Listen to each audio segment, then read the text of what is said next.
हाँ जी, अशोक जी बताइए। प्रशासन को चाहिए कि इस सारी घटना का संज्ञान ले, नहीं तो ये भी आने वाले समय में जैसे संजौली हुआ वो बनने वाला है। क्योंकि एक आदमी अगर धींगा मुश्ती करेगा, बदमाशी दिखाएगा, तो बाकी ने चूड़ियाँ तो पहन नहीं रखी हैं, है ना। वो फिर प्रशासन के लिए कल को दिक्कत होएगी पैदा, क्योंकि लोग जो भी चल रहा है उससे लोगों के मन में दुख और ये तो है ही है कि एक आदमी सारों को सबको पीछे लगा रहा है।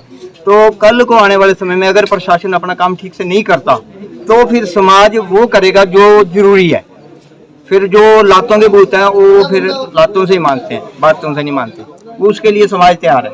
अशोक जी, अभी जो पीछे हमने देखा है कि वार्ड मेंबर भी गए हैं, कुछ लोग भी गए हैं समाज के, तो वहाँ फारूक जो है उसने बोला है कि आधे से ज्यादा नूरपुर हमारा है, हम इसको खाली करवा के देंगे। तो क्या कहना चाहेंगे उसके लिए पहले ही सरकार प्रयास कर रही है। वक्फ बोर्ड बिल्कुल गैर कानूनी संस्था है। कांग्रेस ने अपने सुख के कारण से वोटों के लिए इसको पाला हुआ अभी तक, है ना।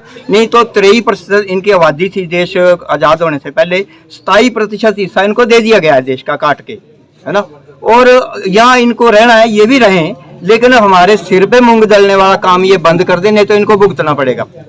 इन्होंने बोला कि 15 मिनट अब दे दो, पुलिस प्रशासन रह दो, हम दिखाते हैं। अब हम कहते हैं कि अगर ये स्थिति रही तो 10 मिनट हमें दे दो, देखो क्या होता है।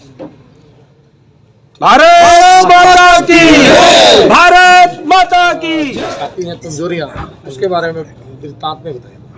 ये नंबर खसरा नंबर पुराना नंबर ओल्ड नंबर 21 है। 21 का 5 कनाल 15 मरले जगह थी इसकी। ये 3 कनाल 15 मरले पर बाबा बाबूराम उर्फ चेलारी है, जो पंडित थे, उनकी कास्ट लगी है रेवेन्यू गार्ड में 1967-68 से लेकर 87 तक, 2/11/1987 तक। 2/11/87 को एक ऑर्डर आए LOR ने, उन्हें ऑर्डर किए। उसमें जो टोटल रकबा बनता था 1440 वर्ग मीटर, उसमें से 1200 वर्ग मीटर को कर दिया उसने इस्लाम, बाकी 148 वर्ग मीटर बचा कर उसको कर दिया गैर इस्लाम। जो मुद्दा, सारा मुद्दा ये कोर्ट में है, मैटर में कोर्ट में चला हुआ है। इनके नाम आप इनका मालिक हक नहीं है, जो मालिक है बिना लाटशुदा है।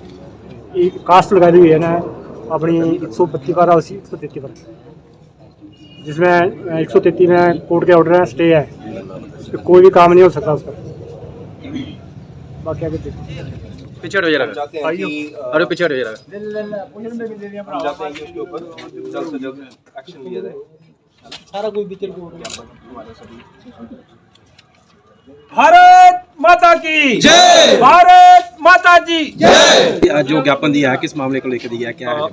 जी, आज का ज्ञापन है, एक मौलवी हैं अब्दुल फारूक करके, और उन्होंने मस्जिद की आड़ में पीछे अपना घर बनाया है, अवैध निर्माण किया है, जिसका कि प्रशासन को अच्छी तरह सारी चीज़ें ज्ञात हैं कि ये कब बना, कैसे बना। और फिर वहाँ पे एक चैरिटेबल ट्रस्ट चलता है डॉक्टर APJ अब्दुल कलाम जी के नाम से, जिसमें मैं सचिव के रूप में वहाँ पे रहता हूँ।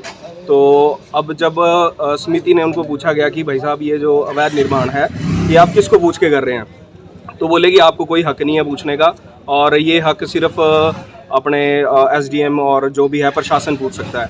पर मैंने एक जागरूक नागरिक होने के मतलब रूप में मैंने हमारे पार्षद प्रवेश जी को उस दिन सूचित किया कि भाई साहब ऐसा है कि यहाँ पे अवैध निर्माण हो रहा है, तो कृपया करके आप इसको देखें और इसका जो भी एक लीगल कार्रवाई कानून के रूप में जो होनी चाहिए वो इस पर करनी चाहिए। और ये जो फारूकी जी हैं, ये अब्दुल फारूक जी हैं, ये मूलतः चंबा के रहने वाले हैं, स्थायी निवासी हैं। और जब इनको पूछा जाता है कोई भी चीज़ को लेके, तो ये अभी भी, जैसे हमने समिति की बैठक के लिए इनको बोला कि भाई साहब समिति की बैठक करो जल्दी से जल्दी, ताकि आगे की रूपरेखा तय कर पाएँ, तो ये 3-4 दिन से मना कर रहे हैं कि आज करते हैं, कल करते हैं। इतना बड़ा इशू होने के बाद भी ये बैठने के लिए तैयार नहीं है, तो हम क्या अपेक्षा करेंगे इससे। तो आज हमारा हिंदू समाज और आम समाज सारा इकट्ठा हुआ है कि इस विषय को लेके अब सभी जागरूक हो चुके हैं। और बाकी कुछ रेवेन्यू रिकॉर्ड में कुछ चेंजेस किए गए हैं सरकारी अधिकारियों द्वारा, वो हमारे फैक्ट एंड प्रूफ सारे हमारे पास हैं। संजय जी इसका ज़्यादा मतलब इनको ज़्यादा टेक्निकल चीज़ें इनको ज़्यादा पता हैं, तो ये आपको कुछ चीज़ें और ज़्यादा अच्छे से समझा पाएंगे।